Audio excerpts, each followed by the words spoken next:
సృష్టి ఉంది. నేనుంటే సృష్టిని గమనించి గుర్తించి తెలుస్తున్నా. సృష్టి ఉంది, నాకన్నా ముందు సృష్టి ఉంది అంటావు. ఓకే, సృష్టి ఉంది అంటే నువ్వు ఉండాలిగా.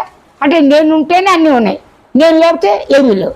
కానీ నేనున్నాను, నా దేహం నాకు వేరు కాదు, దేహమే నేను కాదు. నా దేహం నాదే, నేను దేహాన్ని. దేహం అంటే ఏంటి? ఇక్కడ వస్తువులు అంటే ఏంటి?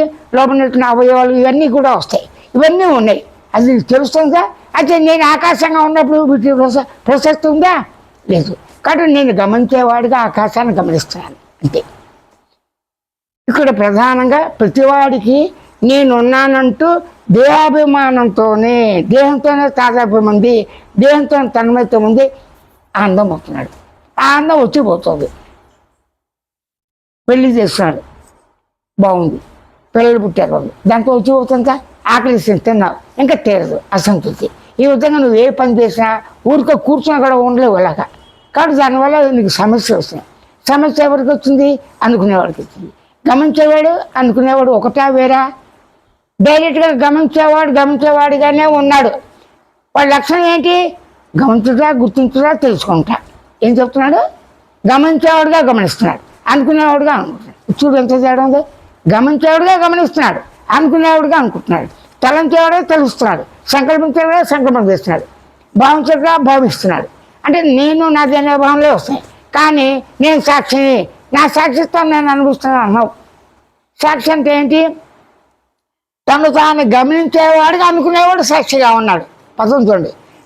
సాక్షి అంటే స్వయం సాక్షి. నాకు నేనే అంటే అనుకునేవాడే స్వయం సాక్షిగా, స్వయం ఎరుకతో, స్వయం స్పృహతో, స్వయం భావంతో, స్వయం జ్ఞాపకంతో, స్వయం జ్ఞానంతో నాకు నేనే స్వయంగా ఉన్నాను.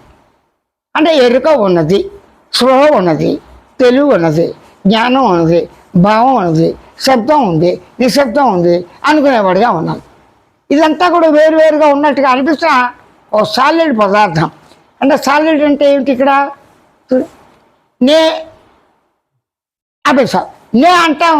నేల ఏంటి ఏంటి నీకే అనిపిస్తుంది. నాకు ఆ ఊపిరితుల దగ్గర నొప్పిగా ఉంటుంది, నిత్తాడు అంటాడు. అంటే ఏంటి? నీ పాటల గురించే నువ్వు అనుభవం దాన్నే మనం చేస్తున్నావు.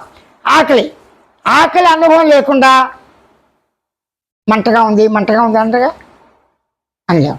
అప్పుడు ఏంటి? నొప్పి కానీ, బాధ కానీ, టెన్షన్ కానీ తనకి అనుభవంలోనే ఉన్నది. నిద్ర పట్టట్లేదు నిద్రని మాట్లాడదుగా. అనుకునేవాడికి సరిగ్గా నిద్ర పట్టలేదు, మధ్యలో మెలకు వస్తుంది, ఆలాపన, సంధి, అలా సరైన కలర్ రావట్లేదు. అదే మెలుకోగానే ఆకలి దెబ్బలు ఎంత తిన్నా లేదు. తక్కువ తింటే అసంతృప్తి, ఎక్కువ తింటే అజీతి, సమం ఉండదు, రోజుకో రుచి. అంటే నీ ఇంద్రియాలు నువ్వు వాటి యొక్క నిత్యానుభూతులతో పాటు వాటి షడ్రుచులు, నాడికి దుర్వాసన, శుభవాసన, మంచి వాసన, ఇవన్నీ అనుకునేవాడే రిపీట్ చేస్తున్నాడు. అప్పుడు ఏమవుతుంది? నీకు బాధ ఉంది. ఈ బాధ ఎప్పుడు పోతుంది? వచ్చినప్పటి నుంచి వస్తుంది, ఇక్కడ పోదు, చచ్చేదాకా పోదు అని బాధపడతా. బాధ ఎక్కువ అవుతుందా తక్కువ అవుతుందా? పెరుగుతుంది. కాబట్టి ప్రతివాడికి ప్రతి సమస్య అదే లాభం అవుతుంది, నష్టం అవుతుంది. వాటిని అన్న కొద్దీ ఏమవుతుంది? భారం పెరుగుతుంది. 1 కోటి వచ్చింది, అరే 1 కోటి వచ్చిందిరా, వాడికి 2 కోట్లు ఉన్నాయి కదా, నేను 3 కోట్లు సంపాదించాలని ప్రయత్నిస్తాను. అంటే ప్రతి విషయం ఇతరులతో పోల్చుకునే లక్షణం ఉంది. కానీ నేను దేహాన్ని, నా దేహం ఉన్నప్పటికీ ఇతరుల దేహం ఉంది అక్కడ. నేను దేహాన్ని, నేను ఆకాశాన్ని, నేను అణువుని, నేను గమనించేవాడిని, గుర్తించేవాడిని, తెలుసుకోవాలి అన్నప్పుడు ఎరుకకి ఇంకో 2 ఎరుకతో పని లేదుగా. జ్ఞానానికి 2వ జ్ఞానం ప్రసక్తి అవసరం లేదు కదా. స్వని గుర్తించి గమనించచ్చు కదా. కనుక ఏం చేయాలి? ఇక్కడ స్వయం అవగాహన అంటే ఏమిటి? స్వయం అంటే నాకు నేనే, నన్ను నేనే.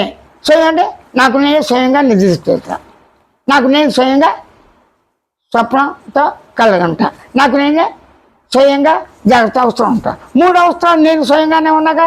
అయితే ఒక అవస్థలో ఇంకో అవస్థ జాగ్రత్త, ఇటు స్వప్నం, మెలుక. 3 అవస్థలు అనుభవించాడు తాను. ఒకడా ముగ్గురా?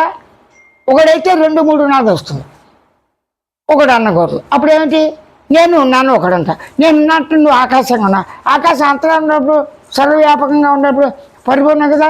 నేను ఉన్నాను పరిపూర్ణంగా. ఏం చెప్తాను? నేనున్నాను పరిపూర్ణంగా. పరిపూర్ణం ఎలా ఉంది? ఉనికితో. పరిపూర్ణం ఎలా ఉంది? అనుభవంతో. పరిపూర్ణం ఎలా ఉంది? ఆనందంగా. అంటే సన్మయ చిన్మయ ఆనందమయంతో. పరిపూర్ణంగా నాకు నేనే స్వయంగా మౌనంగా స్వేచ్ఛ స్వతంత్రంగా సహజంగా ఉన్నాను.